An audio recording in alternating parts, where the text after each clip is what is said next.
He did address the Blake Lively interview. He basically made a joke about it. And he said the comment section on the Blake Lively interview. Blake Lively is experiencing a full-blown public meltdown after Seth Meyers exposed her shocking behavior live on television.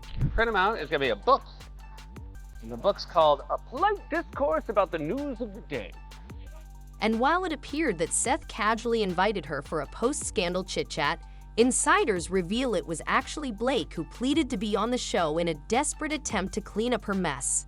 You could tell this whole thing is prearranged. She even personally requested that the comments be turned off to avoid backlash, but Seth, in peak savage mode, broke confidentiality and exposed that little secret live on air. On the surface, it seemed like just another celebrity interview. It's been a little over a week since Blake Lively went on Seth Meyers, and the backlash was humongous.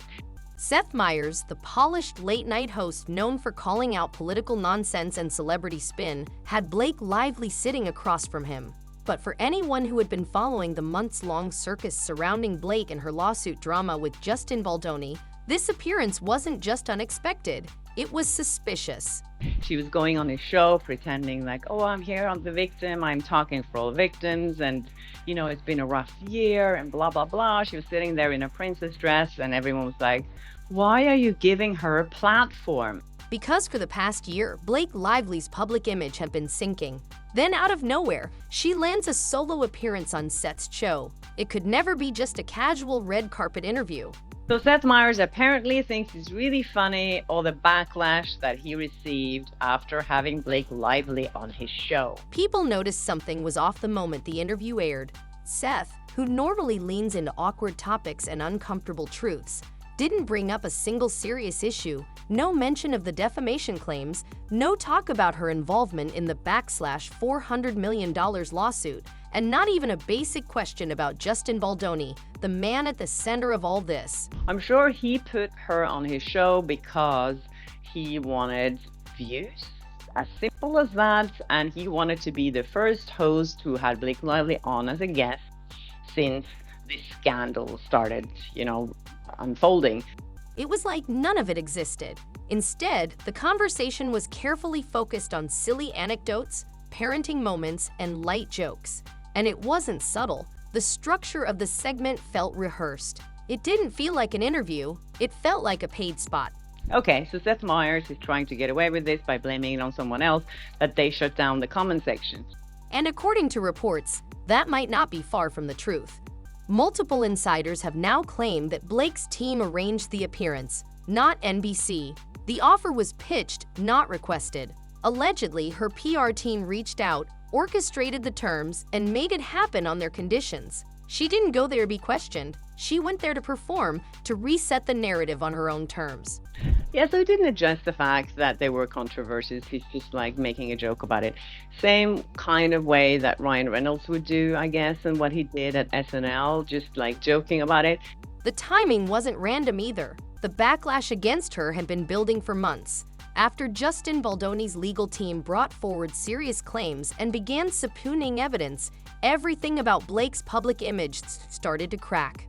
With these allegations, which are serious allegations, SH, why would people just keep making jokes about it? She was accused of manipulating insiders, influencing casting decisions, and possibly helping launch smear campaigns. And instead of addressing any of that, she went straight to late-night TV to change the conversation, a soft reset. But the audience didn't respond the way she expected.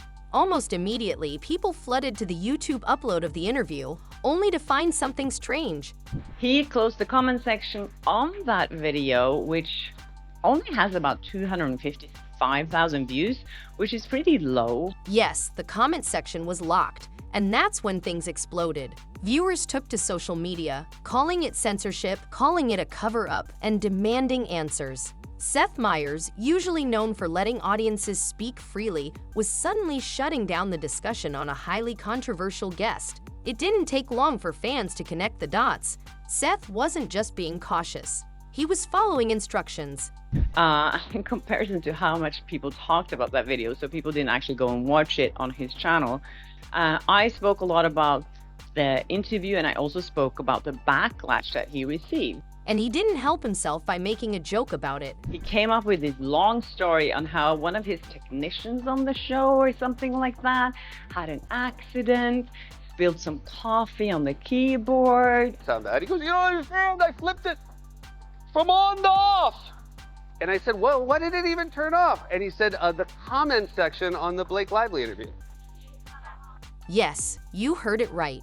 A few days later, Seth addressed the missing comment section by claiming a technician had spilled coffee on the keyboard, and that's why it was disabled. Are we crazy, Seth, or should we laugh about it? Everyone knew it wasn't a glitch. People had seen this kind of damage control before, but what really pushed things over the edge was what happened next. Because since people couldn't comment on the actual video, everyone started commenting on other videos, and it exploded on all his social media platforms. Seth released another video a few days later. This one focused on Donald Trump and stock market corruption, completely unrelated to Blake. But the moment the video went live, it was flooded with comments about her. Thousands of them. Comment after comment ignored Trump and politics entirely. Instead, it was all about Blake Lively's interview. You shut us up there, so we're talking here. We're not done. You gave her a free pass and locked the door behind her. The audience wasn't letting go, and now it was louder than ever. I don't think this was a great idea. By now, Seth couldn't keep up the joke anymore. He quietly admitted on Twitter that he didn't have full control over the Blake interview. The segment had been heavily shaped by her team, and the comment section was closed for a reason. That reason, whether he wanted to say it or not, was obvious. Blake Lively wanted the spotlight without facing the blowback. It's not. She did that for the photo op outside. It feels like more than for the interview. This was the moment people really started seeing through the PR act.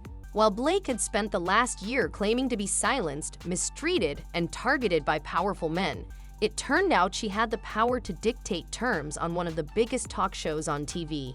Not only did she appear in the middle of her lawsuit scandal, but she did it on her terms with full control, all while the audience was muted. The irony didn't go unnoticed. And even Seth makes a joke about it. Put his gin in. Rector put his gin. Do you have to go home and tell Ryan, like, I have... No, it was like, baby, I have something to tell you. We're going to talk about it here, and we're going to forget it ever happened. Gotcha.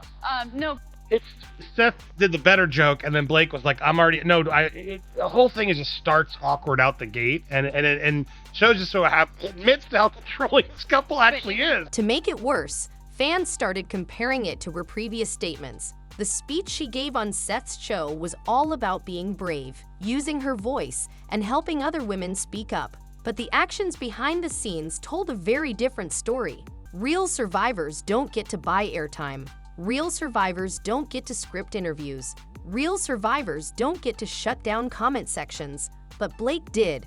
And instead of bringing clarity or healing to the situation, she made it worse by trying to erase the conversation entirely. You can tell this whole thing is prearranged. And then she can't wait. She sort of lets Seth know, okay, come on, let's get to it. What Blake wanted was a clean slate. What she got was more chaos.